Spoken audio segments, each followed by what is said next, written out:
Hi, I'm Dick, and I'm your hapless host for the worst true crime podcast on the internet, Evil Done Badly.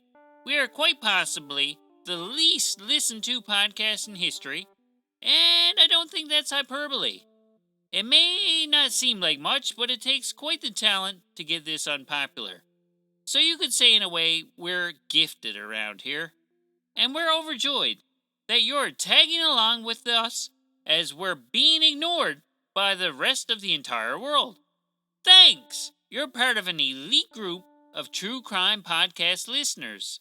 I say elite because, well, you guys subject yourselves to this punishment every week and come back for more. Yay! This week is a super modern, super crazy episode that is still ongoing, and it just keeps getting nuttier. This is the case of Taylor Schabusiness, a 25-year-old woman from Wisconsin whose story is so bonkers you'd think she was giving you the business by telling it. But nope. If you believe everything you read on the internet, and I can't see why you wouldn't, this story is completely batshit and completely true. So let's get in there and cue the theme song.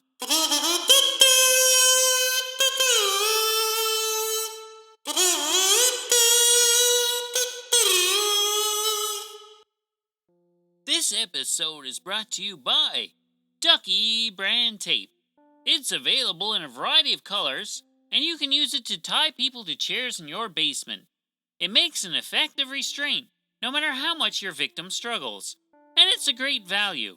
Each roll will incapacitate up to 12 adult-sized prisoners, so you can torment your prey without the niggling fear that they might get free and tell those pesky police about you.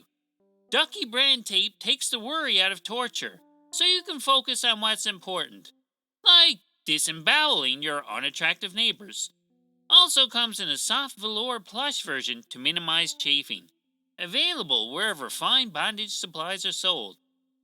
And if you haven't already, join the Wide World of Paranormal Investigations group on Facebook. They're like a happy little cult over there. You'll fit right in. Now back to the show. We've got a nut job here this week, folks. We've got a nut job who's a big fan of other nut jobs. Taylor here is, in particular, a big fan of Jeffrey Dahmer. We've already done a terrible episode about him, so this is the first time we've had an episode about someone who is a big fan of someone else we did on the show. So what I'm thinking is, just maybe, Ms. Schabusiness heard our episode on Jeffrey Dahmer, and she liked it so much, she kinda tried to emulate him because of our influence. Or maybe, just maybe, she heard about Jeffrey Dahmer somewhere else. He's kinda well known, unlike us here at Evil Done Badly. Just kinda wallow here for a bit. Moving on! Taylor Schabusiness was 24 years old in February of last year and lived in Green Bay, Wisconsin. You know who else was from Wisconsin? Liberace. He's a hero of mine, and I feel that he doesn't get brought up enough in podcasts, so I'm mentioning him here. Check him out.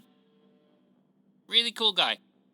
But who else was from Wisconsin that's actually relevant to this story? Well, Jeffrey Dahmer. Jeffrey Dahmer killed a bunch of people in the late 80s and early 90s and is one of the most well-known cunts in American history. But this story is about Taylor Schabusiness, a 24-year-old woman with a criminal record and an uncomfortable fascination with Jeffrey and his crimes. Now, also in last February, she was on probation for obstruction of justice and had to wear an ankle monitor, but she was resourceful enough to slip out of it. Now, as far as I can tell, that's almost certainly factual. And, okay, so that's something we do know. And we also know that she was the type of person who would post on Facebook this sort of thing. Quote, went off and told an addict. Quote, again, I'll never stop buying you dope so I could sit back and watch you die. End quote. End quote again. So, she clearly has a certain type of personality. Specifically, she's young, up and cunning cunt in the making. Now, the rest of this story involves a case that is currently ongoing, so let me preface the rest of this stuff with a big old allegedly. This stuff hasn't been proved yet, but holy fuck does it look bad for her. Let's grab a beverage and get into it. Now, before I dig into the grisly details, just let me say that I've seen pictures of both the people involved, and I've come to this conclusion, that the poor little bastard involved never had a chance. He looks like a goofy little happy skinny dude with a beard and a silly good-natured grin. She looks fucking scary, and she looks like she'd be able to crack dainty little Shad, that's his name, in half with her eyebrows. As a tiny little man myself, it makes me shiver a little bit, and not in any kind of arousing way. So, on February 21st, 2022, Taylor was looking to get high and have some sex. Which, being a married woman and all, wouldn't normally have been a problem. But the problem was, Mr. Schabusiness was in jail. And on a unrelated note, she also has a young child who, for some unknown reason, she didn't have custody of. I can't imagine why. So on this night, there would be no pesky children to get in the way of her drug-taking and love-making. But with no husband, she would have to procure her own drugs and find someone else to get it on with. So she picked up her little friend Shad around 9:30 that night. They would also pick up another friend, score some drugs, and head to an apartment and proceed to get very stoned. Now, this other friend was probably feeling like a bit of a third wheel and was probably sensing that the two lovebirds wanted to be alone. So they packed up and left for the night. So Schabusiness and Shad, last name Thyrion, would go back to Shad's house to continue the festivities. There, in the basement, they would smoke some meth and inject each other with antidepressants. So, wow, they're good and toasty at this point, and they're ready to get naked. According to Schabusiness, she and Shad had a history of occasional lovemaking, and Shad was totally down with getting a little kinky from time to time. So in the middle of it, Shad would leave the room, say something to the effect of, "Back in a minute, baby," and would come back with a couple of dog collar type chains to incorporate into the coitus. So docile little timid Shad lays down on his stomach and lets Schabusiness start tightening the chain around his neck. Now, for a brief time, everything is getting all hot and heavy, and everyone is having a great time. Now, you can only choke someone so long before terrible things start to happen. Taylor claims to have been blacking out during the process, but noticed somewhere in the middle of this whole thing that poor Shad started to turn purple and blood started coming out of him. Most people would have taken that as a bad sign and would have stopped around here. But Taylor's a special kind of person, and she claims that she went crazy and kept choking him. Poor Shad would die from the strangulation, and Taylor would later claim that she didn't originally intend to kill him. She would also say later that, quote, "Yeah, I liked it," end quote. So Shad Thyrion is dead in his mother's basement, and Taylor is still high as a fucking kite, sitting around with his corpse. So, So, for the next couple of hours, she decides it would be fun to take this corpse and perform oral sex on it and use some sex toys on him. You know, that might have been fun for him too, if he was still alive. So, yeah, it's better to have sex with consenting adult living people than dead people. So don't let anybody tell you this show is not educational. So she's there with the corpse, and she does her thing. And after that excitement wears off, she becomes paranoid and tries to cover up her crimes. In the most terrible way possible. She went upstairs, got a bread knife, and came back downstairs and started sawing Shad's little body into pieces. Her original intention was to saw him up and drag him to her vehicle in bits and dispose of the body. She claimed that she would get lazy after a while, and only one box of Shad's remains ever made it into her minivan. So about 3:30 in the morning on February 22nd, Shad's mom hears a thunk in the night and decides to go look into it. This thunk was Schabusiness leaving the house with part of Shad's body in tow. Now, what Mom would find downstairs would be beyond comprehension. In the basement, in a bucket, was the severed head of her son, Shad. The bucket had a towel thrown over it in a feeble attempt to cover it up. She would immediately call the police, and the serenity of this small city would soon be shattered. Shad's mom would inform the police that the last person around the place was this Taylor Schabusiness, and they set out to track her down. Meanwhile, Schabusiness, in an effort to avoid detection, went straight to her house and stayed there. So when the police got there, they started snooping around the minivan.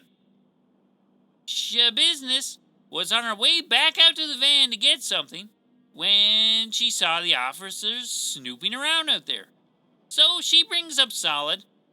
She's standing there with dried blood on her, and her clothes are covered, and it's all over her hands, and the police ask her if she knows why they are looking for her. So she's standing there, covered in blood, and says, well, quote, because of the warrant for my arrest, end quote, meaning the warrant for whatever she had done earlier in the year. She must have had no idea how preposterous the whole thing looked. She had done nothing to cover her tracks so far, but now that she's standing here covered in blood, she's going to start lying about it. She initially claimed to police that she had been blacking out all evening. When she was asked what had happened, she answered, quote, that is a good question, end quote. So as you can see, this cunt was trying to play dumb and kind of distance herself from all the madness. She was too fried to remember how to play dumb, because she would go on to say that she dismembered the body and, quote, have fun trying to find all of the organs, end quote. That's to the police and, everybody who was looking for parts of Shad. She said that they could find a leg or a foot in a crock-pot box in her minivan, but the rest of him should be scattered somewhere around the basement. Poor Shad's penis would be found in the same bucket as his severed head, and other parts of him were scattered around the basement in various containers. When asked about the head in the bucket, Taylor said something to the effect of, whoa, dude, that's pretty fucked up, and, quote, I can't believe I left the head, end quote. Right. Like she's some sort of master criminal or something. Like she would have fucking got away with it if she just tucked the head under her arm and chucked it in the glove compartment or something. She has done absolutely nothing to help her case at all, and she's totally fucked when it comes time for her to answer to these charges. She's She's currently being held on $2 million bail at the Brown County Jail. She's being charged with first-degree murder, mutilating a corpse, and third-degree sexual assault. She has pleaded not guilty by reason of mental disease or defect. Didn't see that coming.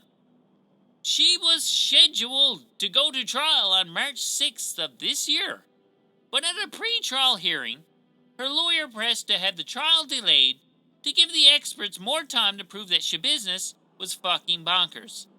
And the judge said, "Sure, guy, let's move this back to May and go to Hawaii instead."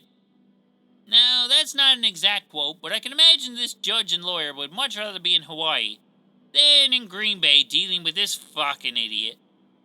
Meanwhile, Schabusiness is unfazed by the delay in the proceedings. And by unfazed, I mean she lunges at her lawyer and starts attacking him when she finds out. There's videos of this attack everywhere online, so you can check it out for yourself. And when I say attack, I mean that kind of loosely. Schabusiness was in handcuffs at the time, and not just any handcuffs.